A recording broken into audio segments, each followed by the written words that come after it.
football mondial entre en scène.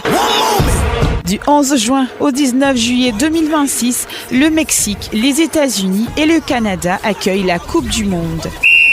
Vivez l'événement comme jamais avec l'œil de Tony D sur REV Web Radio tous les jours à partir de 7h GMT.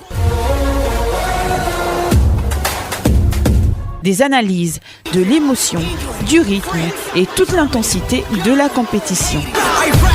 REV Radio, votre ami de tous les instants.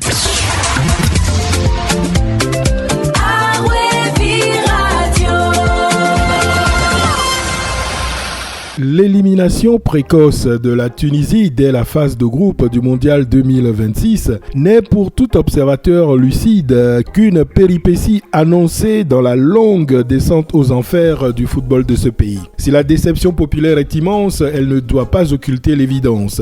Ce résultat n'est pas un accident de parcours, c'est la conclusion logique d'un système en décomposition avancée. Comme l'a récemment mis en lumière une enquête de Mediapart, le football tunisien est aujourd'hui otage d'une fédération tunisienne de football, FTF, devenue au fil des ans le réceptacle d'un clientélisme toxique. Au sein de cette instance, la gouvernance a cédé le pas à la prédation. La corruption, loin d'être une déviance isolée, est devenue un mode de gestion où les intérêts particuliers des clans l'emportent systématiquement sur l'intérêt général et le développement de la discipline. Le résultat de cette déliquescence est criant sur le terrain. Alors que le continent africain réalise un mondial plutôt historique avec une montée en puissance tactique et infrastructurelle, la Tunisie stagne, voire régresse. Cependant, comment prétendre rivaliser avec les meilleures nations mondiales quand les clubs piliers du football national survivent dans une précarité endémique? Entre infrastructures délabrées, stades en ruine et dettes abyssales, le football tunisien vit sur les acquis d'une gloire passée incapable de se réinventer. La formation, cœur de toute stratégie de performance, a été sacrifiée sur l'autel de la gestion court-termiste. Le talent existe, il est là, partout dans les quartiers et les clubs formateurs, mais il est étouffé par une bureaucratie corrompue qui préfère le népotisme à l'excellence. Cet échec au Mondial 2026 doit agir comme un électrochoc, non pas pour chercher des boucs émissaires parmi les joueurs ou le staff technique, mais pour exiger une révolution structurelle totale. Il est temps de mettre fin à l'impunité et de restructurer la FTF en profondeur. Le football tunisien ne pourra pas se relever tant qu'il sera dirigé par ceux-là même qui ont orchestré son naufrage. L'heure n'est plus à la réforme, mais à une refondation salvatrice. FTF, Fédération tunisienne de football ou Fédération togolaise de football. Même combat ou mêmes embrouilles. Suivez mon regard. Tony D